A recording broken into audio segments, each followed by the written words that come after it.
এ গোকুল বৃন্দাবনত কৃষ্ণ গোসাই কানাই ধেনু চাৰে বাঁহী বজায়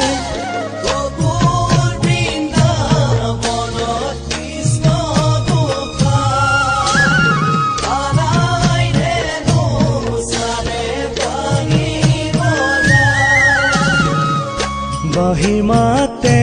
শুনি ও ৰাধে মাই যমুনাৰ বালিতে কলচি পেনা